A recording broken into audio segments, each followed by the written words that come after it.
Hi everyone, this is Madison Mylan and I'm here to discuss my action research project. So before I get started, just a quick introduction. I know that some of you probably know who I am by now, but my name is Madison Mylan. I'm a second grade teacher in the Southern York County School District. I work at Friendship Elementary School, and I am currently pursuing my master's in curriculum and instruction with a concentration in STEM. And this is my last course, so I am so excited to graduate. So, what is the purpose of my action research project? I wanted to look at, can a flipped classroom model improve academic scores with struggling students?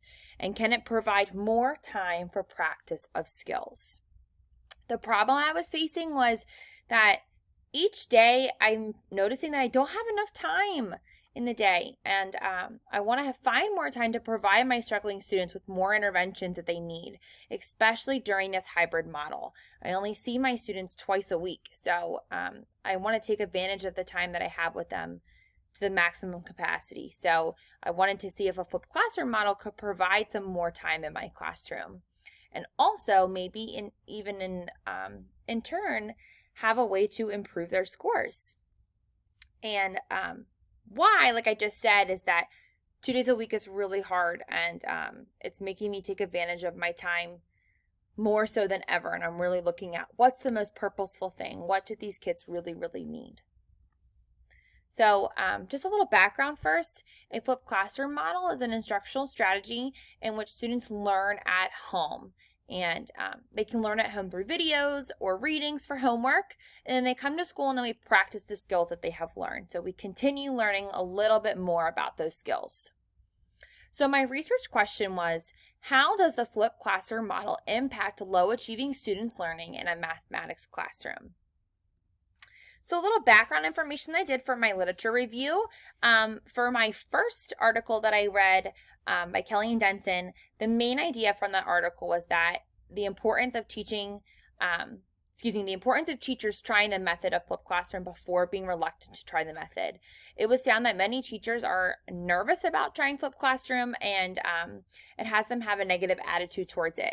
But it's really important for teachers to try it before you have a negative outlook on it. Over here, I had found an article that really determined the importance of that teachers creating their own videos rather than using just YouTube or pre-created videos by other people, that whenever your student is able to see the teacher themselves making their videos, they find more of a personal connection and are more willing to learn from those videos. Almost the exact same thing came from another article that I read about the importance of teacher created videos, but it's also really important that these videos are on an easy access platform. That way, if a student watches the video and they're confused, they can rewatch it as many times as they possibly need to.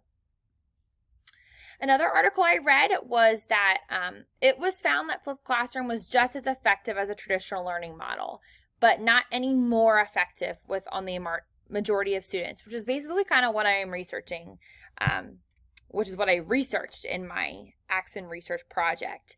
So at first I kind of thought this was a negative thing, that flipped classroom was just as effective, but it just means that you are able to actually use your classroom time a little bit more and it not have a negative impact on your students by using flipped classroom.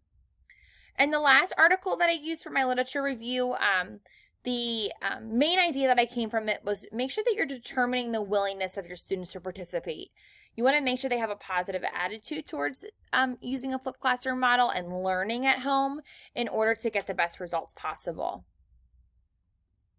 So the design of my action research project was I worked with 4 second grade students, and I determined these students based off of something called DIBELS. And DIBELS in my school is what we use to determine our intervention groups, and these 4 students are in my lowest intervention group. That's why I determined them as being my low achieving students. So that's how I just chose my kids that I was working with. And like I said before, I am in a hybrid model, so I have an A and B group. My A group, which was 2 students, will be learning in a flipped classroom model, and they are on Mondays and Tuesdays. And then my B group is learning in a typical classroom structure. So they're learning their lesson at school with me. They were given a pre-assessment on time, and I was assessing their understanding of AM and PM, hour and half hour on a digital and on an analog clock. So the class time when A came to school was used for 3 math stations. We did 3 rotations to practice those skills, and I used something that is like a teacher-led station, a hands-on station, and a technology station. And in each of those 3 stations were practicing time that they learned the night before for homework. Class time for B was used for a 15-minute instruction from me, and then 2 math stations to practice those different concepts as well. Formative assessments were given each day directly after instruction. So for A, it was the first thing they got before we started rotations. And for B, it happened directly after their instruction for me. This was just to determine to see if one instruction model was, in the time, more successful than the other. And then I gave a post-assessment on time, which was the exact same pre-assessment that I used. And again, it assessed AM and PM, an hour and half hour, and a digital and analog clock. So here were the findings that I had. I'm just going to start off with I called them exit tickets, but they really weren't exit tickets. They were more like just to assess and see how they were doing. So my formative assessments, this was for AM and PM, and as you can see, my students in red here are my A group. So they are my flipped classroom model, which is why they have F and C. And then my blue students are my students learning in person. As you can see, the students overall didn't really perform too well on this. And comparing them to the rest of my class as well, AM and PM, I didn't realize it's a very hard topic for students to learn.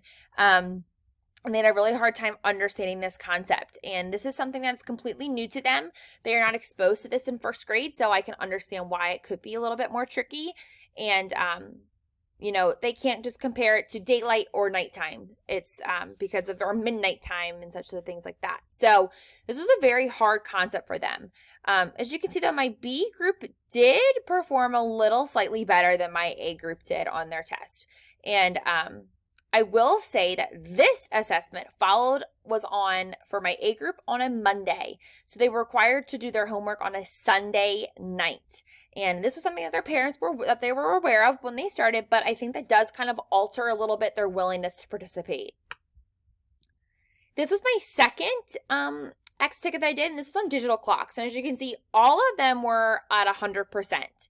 And this is not a shock to me at all, because my students, especially in today's 21st century, we are technically and always being exposed to digital time on our TVs, on our computers, on our tablets, on our phones, on our microwaves, on our stoves.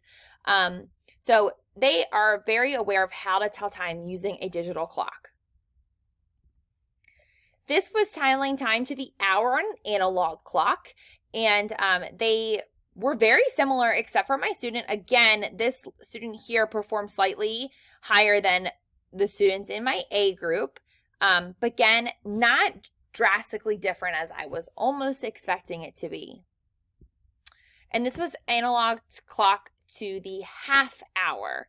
Again, my blue or my in-person students did do slightly better. And I'm thinking that this is possibly due to the fact that I have hands-on learning materials here at school. And my students are using clocks while I'm teaching the lesson and things like that. So, which are resources they probably do not have at home to learn from. So this is a graph to show the pre and post test, and it's showing the growth that the students made. They were very low to start, and a lot of that has to do with also because my students, all of these 4 students are also reading students that are struggling readers. So if they didn't totally comprehend the question, they might have had an error in that area. But their post-test they did much better at. But again, it's pretty level and not too much of a significant difference between the 2 different groups. I will say my B group, though, seems to have a little bit of a higher test score than my A group. And this was their growth. So the amount of growth, which you can see here, their growth, but I wanted to just have a clear graph that showed each student's growth. And my red group, again, is my flipped classroom model. And my blue here is my traditional learning model. So as you can see, they are very similar in their growth, except for my last student here performed slightly above where the other students were. So in conclusion, as you could tell from my graphs, there is no significant difference in achievement between a flipped classroom learning and in-person learning. And I don't think that is a negative thing, because that means that my students can learn equally as well at home as they can at school with me. And this can create more time in the classroom for projects-based learning opportunities. And that would be something to share with my school, because constantly we are given tasks and opportunities to do different things, but we don't always have the time to do it. So a flipped classroom model would free up that instructional time and allow more time in your classroom to practice those skills. It's also a great tool for absent students. So if I had a student who was absent from a lesson, I could easily send them a flipped classroom model, instructional video that I created. That way the next day they're coming and it's like they haven't even missed a school day, which is amazing. And it's also a really great way to reteach and review skills. So basically, the student might not necessarily be participating in a flipped classroom model, but they can use a video that would be created for a flipped classroom model in order to review a skill that they have previously learned and might need some more time on it to really understand it better.